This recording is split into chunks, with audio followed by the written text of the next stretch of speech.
તપાસ દરમિયાન 10,65,000ની ઓનલાઈન ઠગાઈનો ભેદ ઉકેલાયો હતો। આરોપીઓ ફેક એપીકે ફાઇલ મોકલી લોકોને પોતાના મોબાઈલ હેક કરીને બેંક ખાતાની માહિતી મેળવી ખાતામાંથી રૂપિયા ટ્રાન્સફર કરાવવામાં આવતા હતા। સાયબર ક્રાઇમની તપાસમાં આરોપીઓ સાથે જોડાયેલા બેંક ખાતાઓમાં રૂપિયા 65 લાખથી વધુના શંકાસ્પદ નાણાકીય વ્યવહારો સામે આવ્યા છે। તપાસમાં એ પણ બહાર આવ્યું છે કે કમિશનની લાલચ આપીને લોકોના બેંક ખાતાઓનો ગેરકાયદેસર ઉપયોગ કરવામાં આવતો હતો।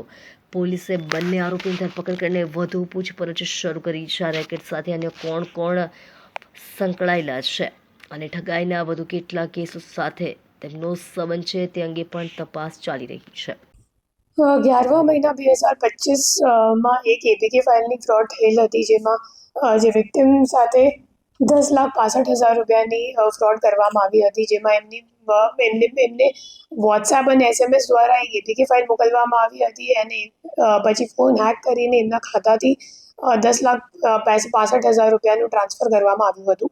તો આ ગુનાના કામે અમે લોકોએ જ્યારે ઓપરેશન ન્યૂ લંડ લોન્ચ કરી હતી 12મા મહિનામાં છેલ્લા વર્ષમાં, તો ત્યારે ઓપરેશન ન્યૂ લંડ દરમિયાન આ ગુનાનું ડિટેક્શન કરવામાં આવ્યું હતું, જેમાં રાજેશ્વર સ્વાઈન અને ઝિયાઉર રહેમાન કરીને 2 આરોપીઓની ધરપકડ કરવામાં આવેલી હતી અને એમની ઇન્ટેરોગેશન મુજબ આ કેસમાં જે મની મ્યુલ આરોપીઓ હતા, તો એમની ધરપકડ કરવા માટે પછી ટેકનિકલ વર્કઆઉટ ચાલુમાં હતી અને ટેકનિકલ વર્કઆઉટ કરવાથી ખબર પડી કે જે બંને આરોપીઓ છે એ લોકો છેક 1800 કિલોમીટર દૂર ગિરિડીહ ઝારખંડમાં એમનું લોકેશન આવતું હતું। પછી આપણી ટીમ ત્યાં ગઈ અને લગભગ 4 દિવસ સુધી એ લોકોએ અલગ અલગ ભૂમિકા લઈ, અલગ અલગ રોલ લઈ અને હ્યુમન એન્ટ દ્વારા બંને આરોપીઓને શોધીને લોકલ પોલીસની મદદથી 2 પોલીસ સ્ટેશનના પોલીસની મદદથી એક ઓપરેશન કરીને બંને આરોપીઓને ધરપકડ કરી છે।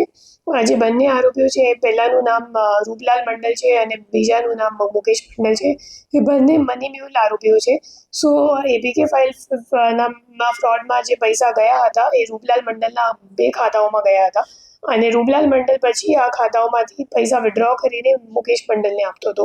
તો એ બંને આરોપીઓને ધરપકડ કરવામાં અમે લોકોને ઘણી સફળતા મળી છે અને એના પાછળ ટીમની ઘણી બધી હાર્ડવર્ક છે।